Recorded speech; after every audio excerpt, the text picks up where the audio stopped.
everyone. By the way, I am the second reporter of Unit 1 and Unit 1 to Unit 1 for Lesson 4. So by the way, my name is Venus Almeida II, and also the continuation of report by Ms. Carmela Academy. So my topic is what is meant by constructivism. So, constructivism is a term refers to the idea that learners construct their knowledge for themselves, which learner individually or socially construct meaning as he or she learns. So which means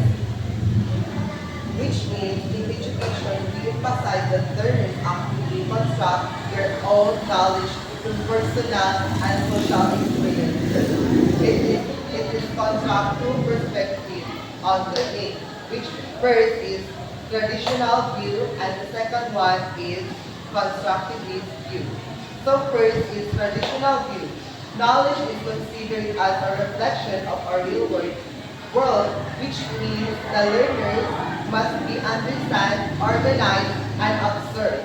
The teacher tool is to present their knowledge or this knowledge to the learner, helping them to understand what the world but not necessarily create their own understanding of it.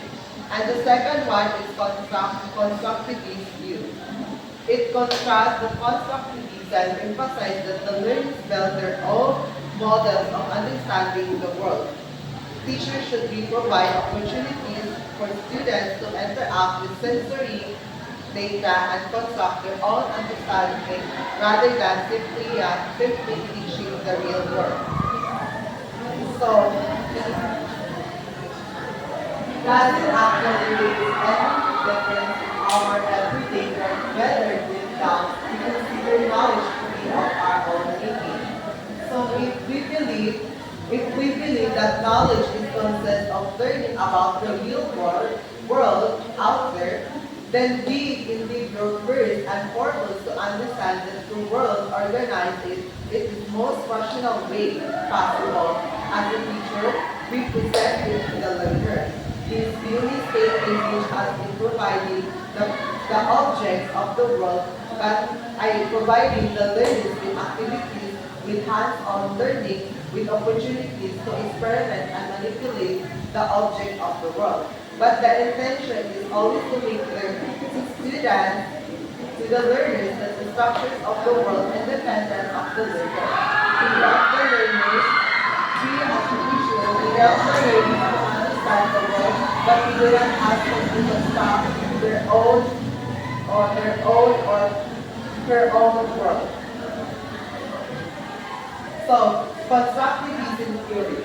Constructivism theory requires that we turn our attention by 180 degrees and look towards all those wonderful individual living beings, the learners, each of whom creates for our own model to explain nature. If we accept the constructivism position, we are inevitably required to follow a pedagogy which argues that we must provide learners with the opportunity to interact with sensory data and construct their own world. Right? So, let us not create and defy time by this great responsibility, for we are not left alone in this task. There are guideposts that are laid out for us to consider. So first is, learning, they say, is from walk to talk, from the cradle to grave. And from level to gravel, learning is not just a pure absorption process of what is transferred directly from one pupil to another. Hence, it is a process of learning by knowing wherein the active engagement of the learner in the process make it an effective one. For example, a child learns how to tie their shoes not by reading, but physically doing it, making mistakes and reflecting on the process until they master it. So as you can see, the child, they learn what they observe or what they see, how to tie their shoes until they succeed and until they reflect and practice until they master it. So second is learning is a web process and the learner is engaged in learning in the process of their own. Implicitly, the learner also learns other concepts of related to what is being learned explicitly. For example, in a math class, a student learns about fractions may also an intentional pick up skills in problem solving, critical thinking, and spatial awareness, all of which are linked to the learning of fractions. So meaning the children can, so the student can learn what they can process or they can analyze what they have learned or what they have learned of during the discussions of the teacher. They can analyze how to solve, how they can critically think to solve or to find the problem. So the third one is taking it from John Dewey's reflective activity. Learning is a mental process that involves actual learning and reflective action.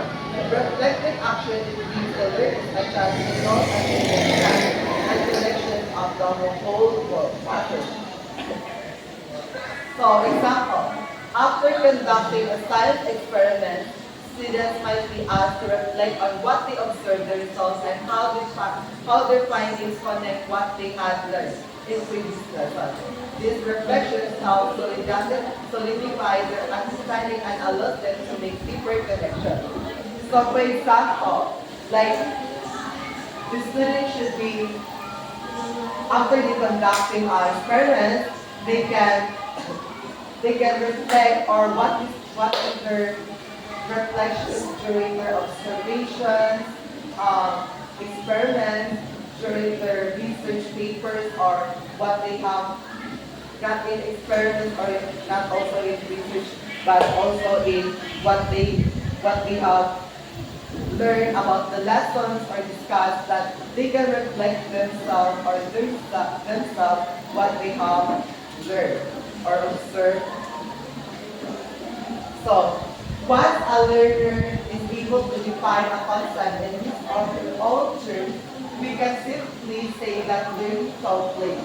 This is why we are always reminded to focus on the learning in the process of learning and not on the learning area or subject matter. We have to put premium on the students' interest and ability and where they are at in the process of learning.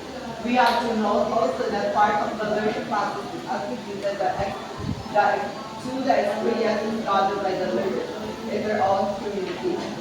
If we will fully accept the constructivism point of view, we are reminded that knowledge is not just simply out there divorced from the knower, but a complete process of learning by doing and reflecting. It is a both personal and social process. Learning does not take place if we do not open ourselves to the world around us. So which means the learning should be, as a teacher, we just not focus on the area or learning area or subject lesson, but we just focus on what is their interest or what their goals are. And also the learners can also gather that opportunities or information to the community and also to engage with their friends or with their family and their community. And also this kind of constructivism is very important for our learners to get what they want or their interest or ability. So we have noted also that the part of learning process is attributed of the learners what they have gathered through experiences. And that's all for my report.